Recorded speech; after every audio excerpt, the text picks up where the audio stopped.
नमस्कार, आप देख रहे हैं फसल क्रांति। फसल क्रांति कृषि से संबंधित जानकारी और उससे जुड़े कृषि क्षेत्र के जो हमारे किसान भाई हैं उनकी सफलता की कहानियां आप तक पहुंचाने का काम करता है और कहीं ना कहीं फील्ड स्तर पर जाकर कृषि संबंधित जानकारियां आप तक पहुंचाता है।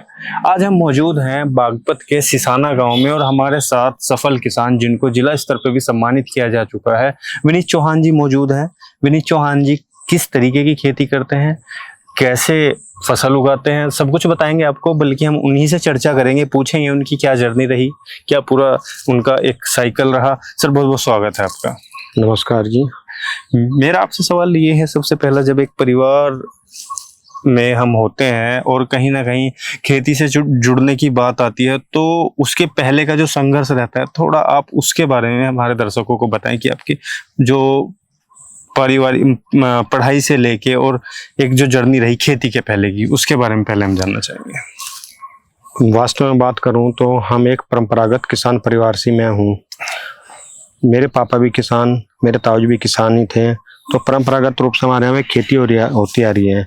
और जैसे कि मैं पढ़ाई में काफ़ी अच्छा ठीक था, अच्छा पढ़ाई में बड़ा अच्छा था और मेरी क्या ना MBA भी है जी।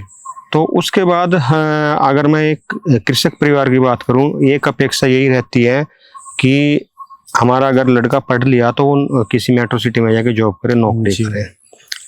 कृषक परिवार नहीं चाहता कि उसका लड़का कृषि में आए, परंतु मेरा मन था अपना ही कुछ करने का, कि अपना कुछ काम करना है जी। तो मैंने भी क्या नाम खेती को चुना, पर थोड़ा सा हट के चुना। जैसे परंपरागत हमारे यहाँ पे खेती होती थी, गेहूं, गन्ना और आपका धान, पर मैंने इससे हटके चुना कि कुछ मुझे अलग हटके करना है। तो जैसे मैंने YouTube के माध्यम से ऑनलाइन या किसी से बात करके एक रास्ता चुना कि मुझे बागवानी करनी है, हॉर्टिकल्चर में जाना है। तो जिस बाग में हम खड़े हुए हैं, इसके पिछले हिस्से में मैंने पहले 2018 में बाग लगाया था। अच्छा चौहान साहब, मैं यहाँ आपको रोकूंगा थोड़ा सा। उसके पहले हम अगर थोड़ा सा शिक्षा स्तर की बात करें, अक्सर देखा जाता है कि किसानों को समझा जाता है कि ज्यादा पढ़े लिखे नहीं होते किसान, और कहीं ना कहीं जो शिक्षा का स्तर है वो थोड़ा कम होता है। तो उसके पहले मैं थोड़ा सा आपका जो शिक्षा का स्तर है उसके बारे में जानना चाहूँगा। मेरी BCom है, MBA है, और मैं अगर अपनी शिक्षा का बताऊं तो मैं स्काउटिंग में भी गवर्नर अवार्ड हूँ जी। हाँ जी। परंतु एक सोच ये मैं बता रहा था कि जैसे ये होती है कि अगर लड़का पढ़ लिख लिया तो निकल जाए, नौकरी करे, किसी MNC में जाए, बट मैंने ये रास्ता चुना। मेरा मानना ये है कि अगर गांव का सारा पढ़ा लिखा व्यक्ति, सारे पढ़े हुए लिखे लड़के गांव से निकल जाएं तो गांव में टैलेंट नहीं बचेगा। और अगर मैं वास्तव में यहाँ पे ये शुरुआत ना करता, तो बागवानी की शुरुआत ना करता, और लोग नहीं करते। अगर मैं अपने माध्यम से ही बात करूं, मेरे माध्यम से कई लोग मेरे से प्रेरित होकर बाग लगा चुके हैं। अगर मैं अपने गांव की बात करूं तो मेरे से अलग 2-3 बाग और लग चुके हैं। एक सरुपुर गांव में मैंने बाग लगवाया है जी। और इसके अलावा किसी को 10 पेड़, किसी को 5 पेड़, किसी को 2 पेड़, वो अलग है। तो जैसे कि हमारा जो बागपत, शामली, मुजफ्फरनगर, जो ये पूरी बेल्ट की बात करें तो यहाँ पे भट्टा उद्योग बहुत ज्यादा है, और भट्टा उद्योग ने हमारे यहाँ पे बहुत बड़े स्तर पे पेड़ों को खत्म कर दिया, जो कि हमारे पर्यावरण के लिए वास्तव में ही बहुत चिंता का विषय है, बहुत नुकसानदायक है। अगर मैंने शुरुआत करेगा, आज मेरे बाग में लगभग 700 से 800 पेड़ हैं। तो अगर एक तो इनकम जनरेट हो रही है इस बाग से, मेरी इनकम जनरेट होने के साथ साथ पर्यावरण को भी फायदा हो रहा है, उसका लाभ हो रहा है। और अगर हम दूसरा देखें तो मैं अपने बाग में बात करूं, आज बहुत से जीवों को यहाँ पे आश्रय मिला हुआ है।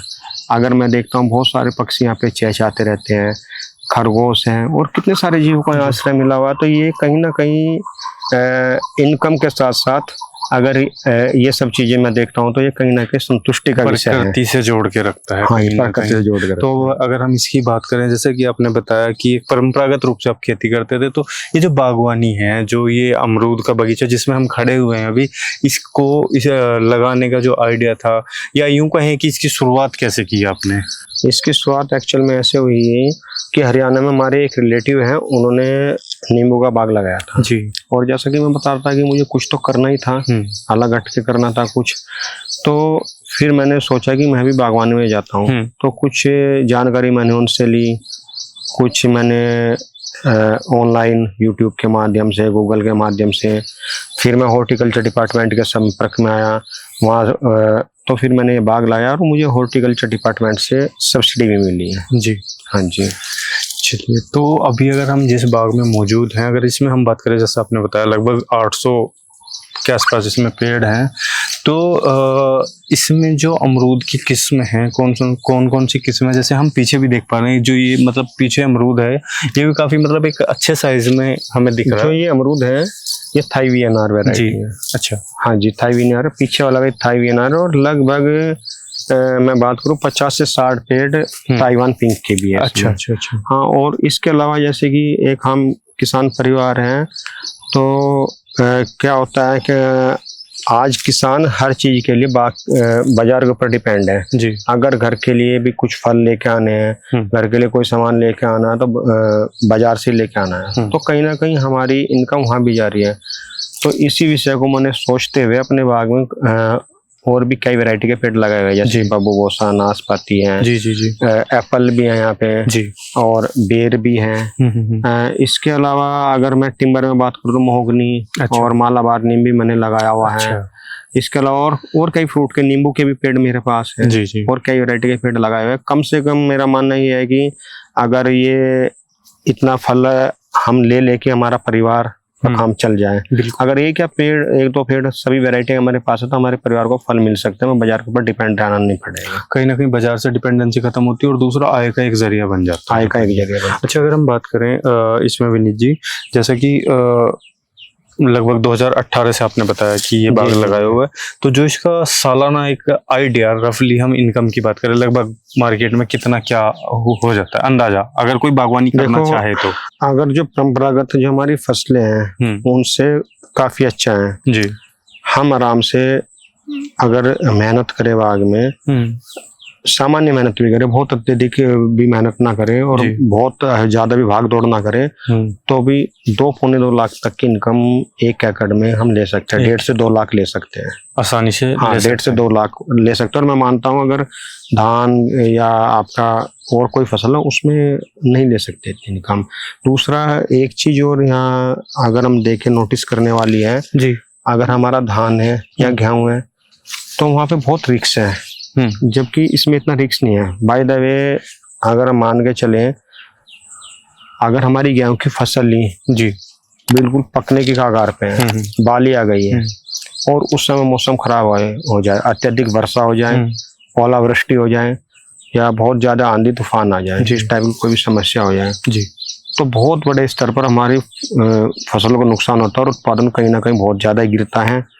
इसमें ऐसा नहीं है कितना ही मौसम खराब हो जाए कितना नुकसान हो सकता है, 10% 20%, फिर भी कुछ ना कुछ तो देख के जाएगा। और उसमें तो ऐसा होता है कई बार पूरी फसल ही बर्बाद हो जाती है। जैसे विशेष तौर पर अगर मैं धान की बात करूं, मौसम की विपरीतता के साथ साथ अगर कोई रोग आ जाए, जैसे कई बार मच्छरी का, कीड़े का रोग हो जाता है, तो हमारे आप भी जैसे इस क्षेत्र से, इस चीज से जुड़े हुए हो जी जी, तो कई बार पूरी की पूरी फसल धान की बर्बाद हो जाती है, कुछ भी नहीं मिलता, जो उसमें लागत लग जाए किसान की वो भी नहीं निकल पाती है। और अगर मैं बागवानी की बात करूँ तो पेड़ हमने एक बार लगा दिया जी, बार बार कुछ फसल में बोनी नहीं है, सिर्फ क्या है कि साल में 1 या 2 बार जुताई करनी है, रखरखाव करना, थोड़ा इसका रखरखाव करना है, थोड़ा खाद डालनी है, बाकी इतना ज्यादा खर्चा भी नहीं है जितना कि मैं बात करूँ धान के अंदर खर्चा आता है।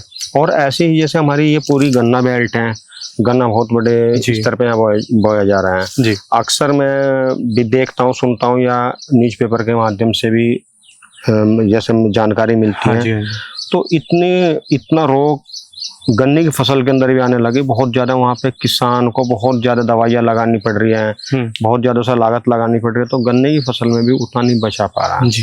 बिल्कुल। तो मेरा कहने का अर्थ यह है कि किसानों को इस विषय में सोचना होगा कि वो अपनी परंपरागत खेती से हटकर दूसरी खेती की तरफ भी जाएं। मैं ये नहीं कहता कि हॉर्टिकल्चर की तरफ, बागवानी की तरफ जाएं, वो अपनी फूल की जो बागवानी है वो भी कर सकते हैं। इसके अलावा जो आपकी औषधीय खेती है जी जी, उसे भी कर सकते हैं। चिया सीड है हाँ जी, या सतावर है जी, सफेद मूसली है, मतलब बहुत सारी जो काफी चीजें हैं औचस जो हैं, कर सकते हैं। हाँ कर सकते हैं। हाँ। तो परंपरागत खेती से हटके किसान को सोचना होगा अगर उसे खेती किसानी को बचा के रखना है। बिल्कुल। अच्छा, इसमें एक चीज़ हमने देखी कि कई बार आपको जिला स्तर पे भी सम्मानित किया गया है जिला मुख्यालय पे, तो अभी दूसरे किसानों को आप कैसे प्रेरित कर रहे हैं, किस तरीके से उनके साथ जुड़ के काम कर रहे हैं? हाँ, मैं अगर मेरे से कोई भी किसान संपर्क में आता है, जानकारी लेना चाहता है, तो मैं उसे एक जानकारी देता हूँ, बताता हूँ जो चीज़ें एक्चुअल में सही से बतानी चाहिए, मैं बताता हूँ उन्हें। क्योंकि परंपरागत खेती से हटाकर हमें किसान दूसरी तरफ ले जाना है। जी, खेती को बचाना और साथ के साथ अपने एनवायरनमेंट को भी बचाना है। क्योंकि अगर हम बात करें धान या और जितनी परंपरागत खेती है उसमें बहुत ज़्यादा पेस्टिसाइड्स और दवाइयों का प्रयोग होता है जी, तो उस तरफ से हटा के अगर हम बागवानी की या और तरफ और खेती की तरफ लेके जाते हैं हाँ जी। तो इससे एक तो पर्यावरण को नुकसान नहीं होगा। पेस्टिसाइड्स का यूज भी अगर मैं मान के चलूँ तो बागवानी में बहुत कम पेस्टिसाइड्स का यूज होता है। बिल्कुल। दूसरा इसमें अगर हम ये देखें, क्योंकि थोड़ा गर्मी भी ज़्यादा है, तो मेरा आपसे सवाल ये है कि जो 1 एकड़ की हम बात करते हैं उसमें लगभग कितना खर्च आ जाता है अगर कोई लगाना चाहता है, तो एक अंदाजा रफली अंदाजा इसमें कई बार कई चीज़ों के ऊपर डिपेंड करता है। जैसे कि 1 एकड़ में हमें लगाना है, एक तो हमें ये देखना है कि हमें सघन बागवानी करनी है जी, या हमें सघन ना करके पेड़ों की दूरी थोड़ी ज़्यादा रखनी है। तो अगर सघन बागवानी हम करेंगे तो खर्चा थोड़ा ज़्यादा आएगा, पेड़ ज़्यादा लगेंगे जी। अगर पेड़ों की दूरी हम थोड़ी ज़्यादा रखते हैं तो खर्चा कम आएगा। आप मान के चलिए 40 से 50 हज़ार में हम 1 एकड़ में आराम से लगा सकते हैं। वो 40-50 हज़ार एक बार के लगे हुए एक बार अच्छा इनकम दे सकते हैं। हाँ, कम से कम आप मान के चलिए 15 साल के आसपास 15 साल इनकम जनरेट करेगी आपकी। हाँ जी, हाँ जी। और उसमें भी ये नहीं कि हमारे 50 हज़ार या 60 हज़ार लग गए तो सारे हमें अपनी पॉकेट से देने हैं, उसके सरकार उस पर हमें अनुदान भी देती है। जी जी, उद्यान विभाग से उसके लिए अनुदान मिल जाता है। चलिए बहुत बढ़िया।